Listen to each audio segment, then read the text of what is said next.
In 1919, one of the most hated men in America died in luxury.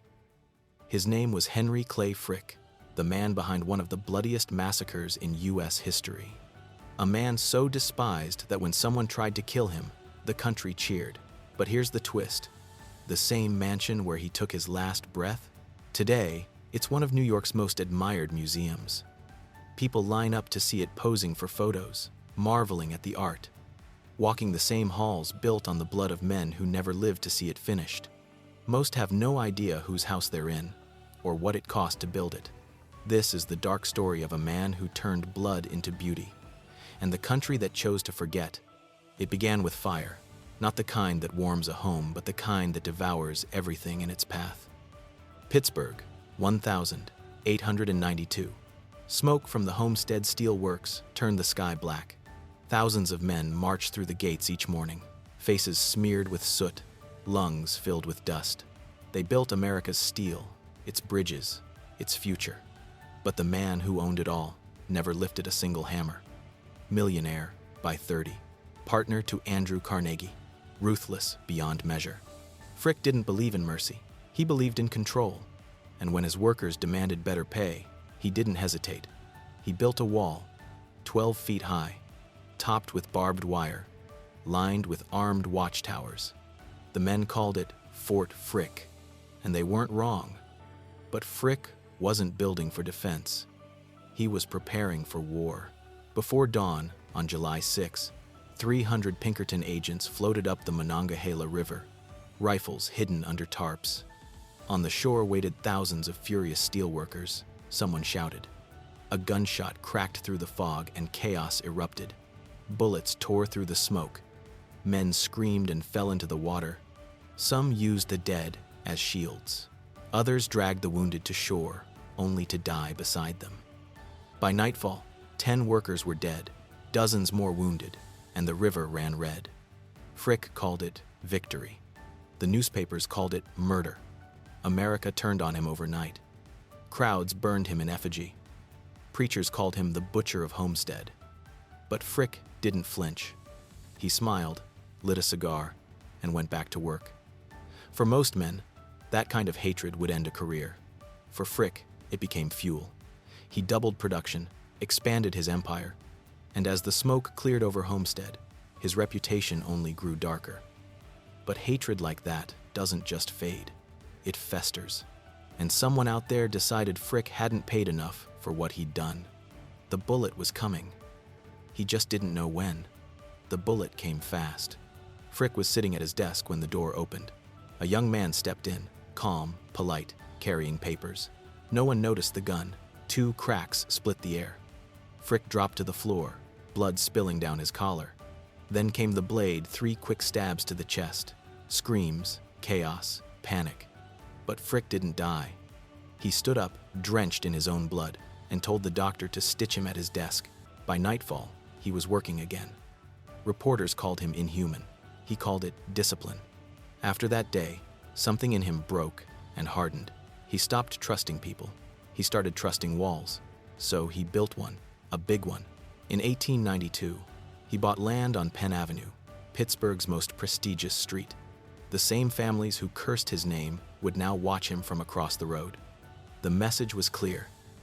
You can hate me, but you can't ignore me. He called it Clayton. But this wasn't a mansion, it was a fortress disguised as luxury. Stone walls thick enough to stop bullets. Windows narrow enough to block intruders.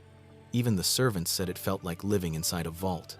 Adelaide, his wife, tried to soften it: flowers, chandeliers, soft light. But you can't decorate away paranoia. They said he walked the halls at night with a revolver in hand. Every creak in the floorboards made him pause. Maybe he was right to be afraid. He'd made more enemies than anyone in Pittsburgh's history. Clayton wasn't about beauty. It was about control.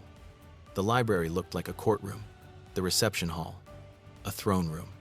Every guest who stepped inside knew exactly who won. But power couldn't protect him from grief.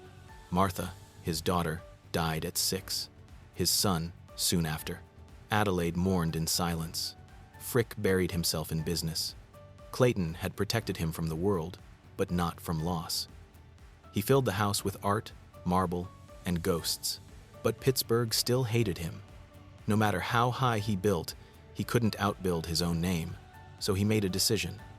If this city wouldn't forgive him, he'd find one that didn't know him at all. He packed his fortune and pointed east. He left Pittsburgh behind, but not the ghosts. By the time Henry Clay Frick's train reached the coast, he'd already decided who he'd be next. Not the butcher of Homestead. Not the paranoid millionaire with a gun by his bed. No, this time, he'd be untouchable. Newport, Rhode Island, a playground for the powerful. The air smelled like salt and champagne. Mansions lined the cliffs like trophies, each one bigger, louder, more desperate to be admired. This was where America's richest came to prove who mattered. And Frick was ready to prove it too. He bought land overlooking the ocean and called it Eagle Rock. To the world, it looked like paradise. To Frick, it was strategy. Newport didn't care about blood or unions or Homestead. Here, power wasn't something you hid. It was something you displayed. The mansion shimmered in the sunlight, white columns, perfect lawns, servants waiting in line to be invisible. Inside, every room glowed gold, imported marble, crystal, European art that seemed to hum with money. Guests walked in and forgot who he was. That was the point. Frick wasn't buying beauty, he was buying redemption. He collected art like it was currency. Rembrandt, Vermeer, Gainsborough. Each painting whispered, "I belong here." But behind the elegance was the same man who built Fort Frick. The same eyes that watched workers die for $1 now studied brushstrokes worth a fortune. Frick didn't love art for what it was. He loved what it did. Paintings didn't talk back. Statues didn't strike. Beauty couldn't betray him. It was control, perfect, silent, eternal. But while Frick rebuilt himself, the world around him started to shake. The Gilded Age was cracking. Workers were rising again. The rich were turning on each other. Newport's paradise began to feel like a stage 1 earthquake away from collapse.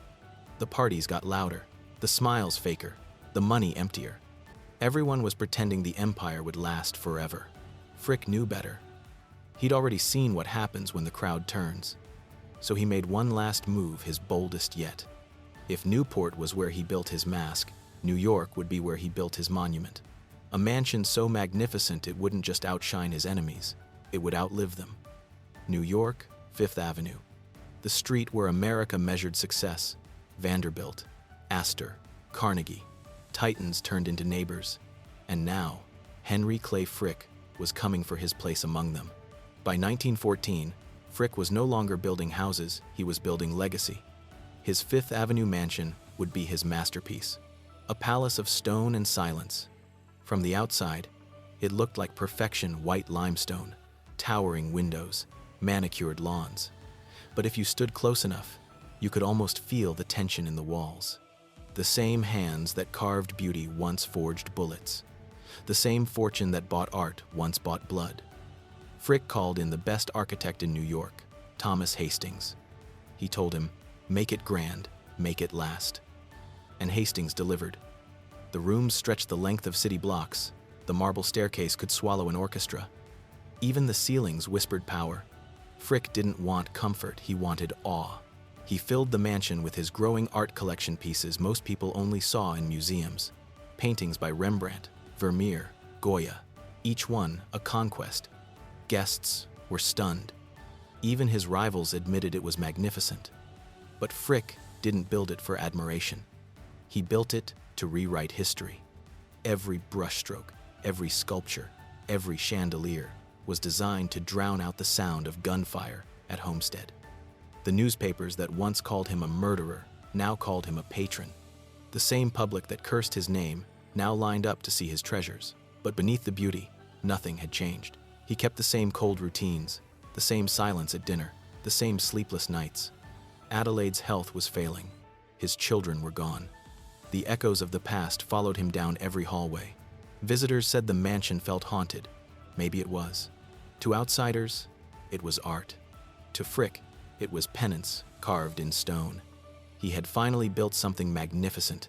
But the question was no longer if people would remember him. It was how. Henry Clay Frick died in 1919, surrounded by servants, marble, and silence. He left behind one of the largest fortunes in America and the mansion that defined him. There was no reckoning, no apology, just a will, and in it, one final instruction. The house would live on as a museum. The same walls that once shut the world out were now open to the public. And people came. They came to see the art, the chandeliers, the marble floors.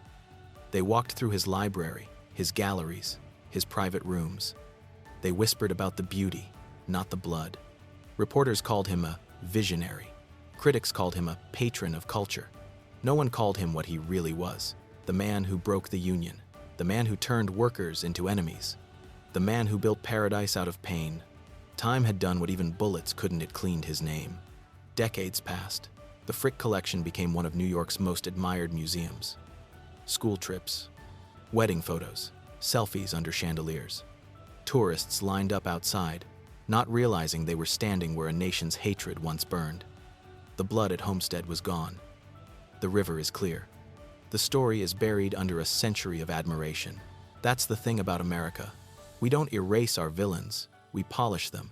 We frame their sins in gold and call them heritage. Today, thousands walk through Frick's mansion every week. They marvel at the paintings. They whisper about elegance. They leave inspired. And almost none of them remember what it cost.